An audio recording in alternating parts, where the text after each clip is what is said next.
Pronouns and their types or types of pronouns. Pronouns എന്ന് പറയുന്നത് കുറച്ച് വാക്കുകളാണ്. അത് ഒരു സെൻറ്റൻസിലെ നൗണിനെ റിപ്പീറ്റ് ചെയ്ത് പറയുന്നത് അല്ലെങ്കിൽ വീണ്ടും വീണ്ടും പറയുന്നതിനെ ഒഴിവാക്കുന്നു. പ്രോനൗൺസിൻ്റെ ഒരു എക്സാമ്പിൾ പറയുകയാണെങ്കിൽ നമ്മളുടെ ഈ വീഡിയോയുടെ ഹെഡിങ് തന്നെ കൊടുത്തിട്ടുള്ളത് പ്രോനൗൺസ് ആൻഡ് ദെയർ ടൈപ്സ് എന്നാണ്. ഈ സെൻറ്റൻസിലെ ദെയർ എന്നുള്ളതാണ് ഇവിടുത്തെ പ്രോനൗൺ. പ്രോനൗണുകളും പ്രോനൗണുകളുടെ ടൈപ്സും എന്ന് പറയുന്നതിന് പകരം പ്രോനൗൺസ് ആൻഡ് ദെയർ ടൈപ്സ് എന്നാക്കി. അങ്ങനെ ഒരു സെൻറ്റൻസിലെ നൗണുകളെ റിപ്പീറ്റഡ് ആയിട്ട് പറയാതെ പകരം ഉപയോഗിക്കുന്ന വേർഡുകളാണ് pronouns.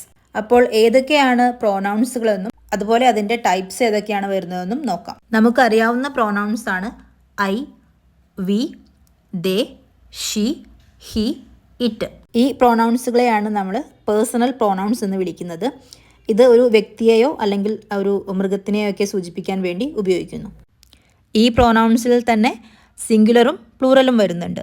I, you, he, she, it എന്നുള്ളത് സിംഗുലറും വി, യു, ദേ എന്നുള്ളത് പ്ലൂറലുമാണ്. യു രണ്ടായിട്ടും ഉപയോഗിക്കാറുണ്ട്, സിംഗുലറായിട്ടും പ്ലൂറലായിട്ടും. ഇപ്പോൾ ഒരു എക്സാമ്പിൾ പറയുകയാണെങ്കിൽ you are a good student എന്ന് പറയുമ്പോൾ സിംഗുലറും you are all good students എന്ന് പറയുമ്പോൾ അവിടെ യു പ്ലൂറലുമാണ്. പ്രോനൗൺസുകൾ സബ്ജക്റ്റായിട്ടും അതുപോലെ തന്നെ ഒബ്ജക്റ്റായിട്ടും വരുന്ന കുറച്ച് എക്സാമ്പിൾസ് നോക്കാം. സബ്ജക്റ്റായി വരുന്ന കുറച്ച് എക്സാമ്പിളുകളാണ് I am going to the park, we are going to the park, she is my friend, it's a beautiful day. അതുപോലെ ഓർമ്മിക്കേണ്ട ഒരു കാര്യമാണ് പ്രോനൗൺസ് ഒരു സെൻറ്റൻസിലെ സബ്ജക്റ്റോ അല്ലെങ്കിൽ ഒബ്ജക്റ്റോ ആവാം. ഇനി ഒബ്ജക്റ്റായി വരുമ്പോഴുള്ള sentences. The dog followed him, he gave the ball to me, I will wait for you. ഇതെല്ലാം പ്രോനൗൺസ് ഒബ്ജക്റ്റായി വരുമ്പോഴുള്ള സെൻറ്റൻസസ് ആണ്. രണ്ടാമത്തെ പ്രോനൗൺസ് ആണ് പൊസസീവ് പ്രോനൗൺസ്. ഇത് നമ്മളുടെ ഓണർഷിപ്പ് അല്ലെങ്കിൽ റിലേഷൻഷിപ്പ് കാണിക്കുന്നതിനാണ് ഉപയോഗിക്കുന്നത്. അതിനുദാഹരണങ്ങളാണ് mine, yours, his, hers, its, ours, whose and theirs. ഇനി സെൻറ്റൻസ് വെച്ചിട്ട് എക്സാമ്പിൾസ് നോക്കാം.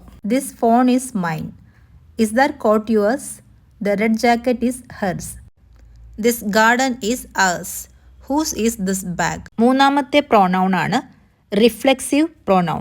റിഫ്ലെക്സീവ് പ്രോനൗൺസ് എപ്പോഴും ആ സെൻറ്റൻസിലെ സബ്ജക്റ്റിനെ തന്നെയാണ് വീണ്ടും റിഫ്ലക്റ്റ് ചെയ്യുന്നത്. ഉദാഹരണങ്ങൾ പറയുമ്പോൾ നമുക്ക് കൂടുതൽ മനസ്സിലാവും. ഇപ്പോൾ നമ്മൾ കേട്ടിട്ടില്ലേ ചില വാക്കുകൾ myself, yourself, himself, herself, itself, ourselves, അത് പ്ലൂറലായിട്ട്, അല്ലെങ്കിൽ ദം സെൽഫ്സ്, അതും പ്ലൂറലായിട്ട്.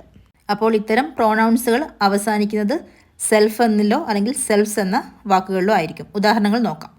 I boat A gift for my